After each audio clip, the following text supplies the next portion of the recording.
दोस्तों नमस्कार, स्वागत है आपका 4 PM पर। मैं हूं आपके साथ अदिति। चाणक्य का मिशन फेल्ड, बड़ा खेल करके भी मॉनसून सत्र से पहले मोदी शाह नहीं जुटा पाए बहुमत। जी हां, 20 जुलाई से शुरू हो रहे मॉनसून सत्र को लेकर के कांग्रेस ने अपनी कमर कस ली है। सोनिया गांधी के आवास पर बड़ी अहम बैठक हुई, जहां मल्लिकार्जुन खड़गे, राहुल गांधी, पार्टी के शीर्ष नेता शामिल हुए। बैठक के तुरंत बाद राज्यसभा में नेता प्रतिपक्ष मल्लिकार्जुन खड़गे ने प्रधानमंत्री नरेंद्र मोदी को एक तीखी चिट्ठी लिखी, जिस लेटर की बात या चर्चा हर तरफ हो रही है। खड़गे ने मांग की है कि सरकार संसद में परिसीमन से जुड़ा कोई भी विधेयक, कोई भी बिल अगर लाना चाहती है तो उससे पहले तुरंत एक सर्वदलीय बैठक यानी ऑल पार्टी मीटिंग बुलाए और विपक्ष को ड्राफ्ट का विस्तार से अध्ययन करने का समय दे। ऐसा नहीं वो संसद में बिल को रखे और विद इन कुछ घंटे के भीतर या 1-2 दिन के भीतर उसे पास करा दिया जाए। लेकिन दोस्तों, ये खेल जो है ना, ये पास कराने पर अटका हुआ है। यहीं पर मोदी शाह फंसे हुए हैं और इसीलिए शाह लगे पड़े थे कि वो सांसद जुटा सके। इधर क्या हुआ कि चाणक्य जो है, शाह जो मिशन में जुटे हुए थे, जो मिशन में लगे हुए थे, वो मिशन जो है वो फेल होता हुआ दिख रहा है।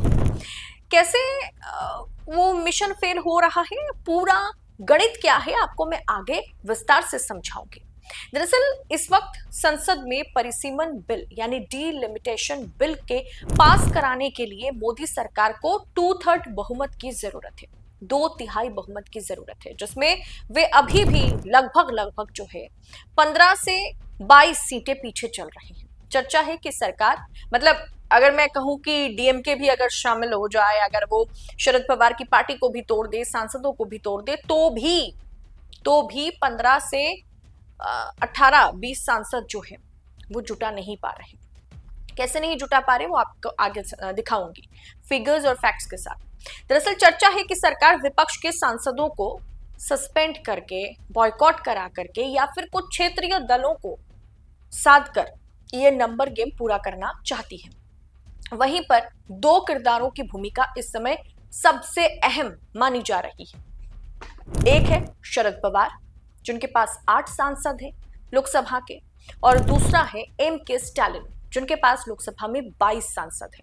राजनीतिक दलों में चर्चा है कि यदि सुप्रिया सूले की शर्तें, जैसे हर राज्य में 50% सीटें बढ़ाना के आधार पर शरद पवार की पार्टी का रुख बदलता है, या फिर डीएमके प्रमुख जो है स्टालिन की खामोशी किसी नए सियासी समझौते की तरफ इशारा करती है, क्योंकि अभी टीवी के साथ राहुल गांधी ने हाथ मिला लिया, तो इसका गुस्सा कहीं और ना फूटे, तो ये विपक्ष के जो इंडिया गठबंधन है, ये इनके लिए बड़ा झटका तो जरूर होगा। लेकिन फिर भी अमित शाह जो है वो फिगर्स जुटा नहीं पाए।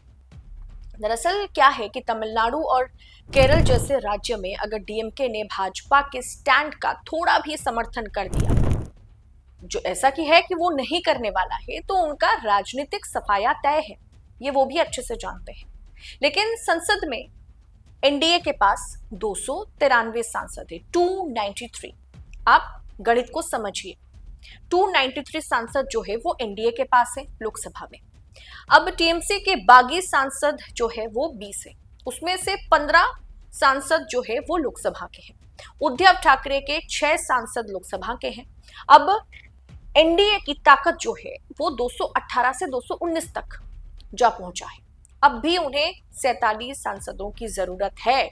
अगर एनसीपी के 8 सांसद, डीएमके के 22 सांसद समर्थन दे भी देते हैं, तो भी 17 सांसद, 16-17 सांसदों की लोकसभा में कमी होगी। क्या यहां पर कोई क्रॉस वोटिंग कर सकता है? इसी के लिए, ये ऐसा ना हो, इसीलिए राहुल गांधी और सोनिया गांधी ने, मल्लिकार्जुन खड़गे ने एक बहुत ही अहम मीटिंग बुलाई है।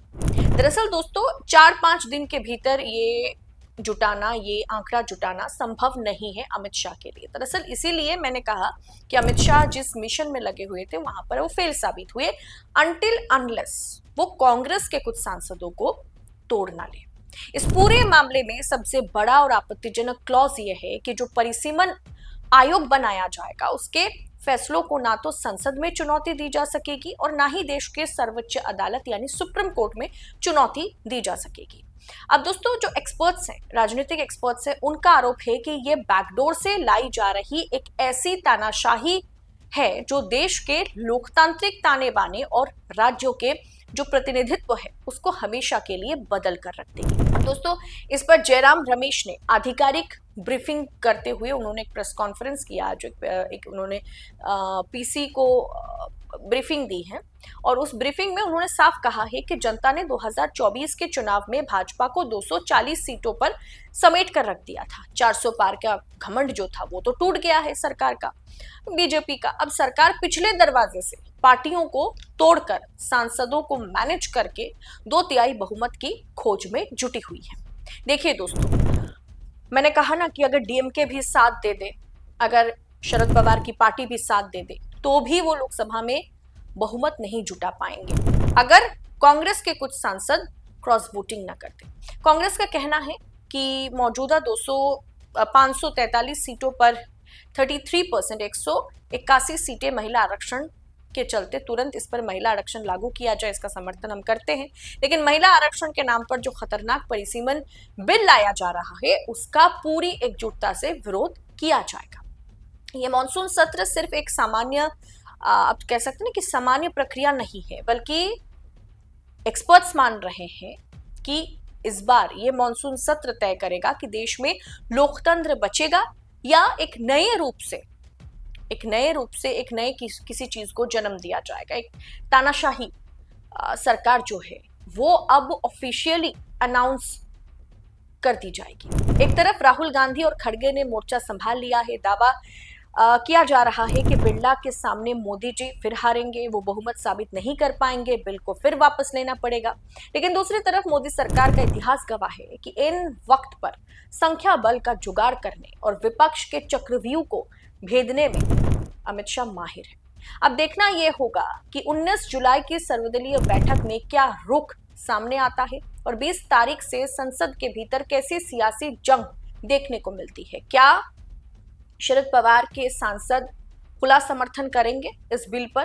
क्या स्टालिन के 22 सांसद खुला समर्थन करेंगे इस बिल पर?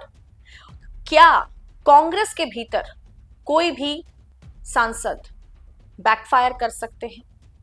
अगर कांग्रेस के सांसद इंटैक्ट रहते हैं तो ये बिल पास कराना मुश्किल होगा अगर सभी सांसद संसद में मौजूद रहे और किसी को बैकआउट ना करवाया जाए, किसी को सस्पेंड ना कर दिया जाए। तो इस पूरे विषय पर विपक्ष की एकजुटता, खास करके कांग्रेस जो है वो कहीं ना कहीं सरकार को घेरने के पूरी तरह से मूड में है। फिलहाल इस पूरे विषय पर आपकी राय क्या है वो हमें कमेंट बॉक्स में आप जरूर बताएं और ऐसी तमाम खबरों को यूं ही पड़ताल के साथ पाने के लिए 4PM न्यूज नेटवर्क के साथ बने रहें। फिलहाल इस रिपोर्ट में इतना ही, आपसे जल्द होगी मुलाकात। बहुत बहुत शुक्रिया आपका। जय हिंद, जय भारत।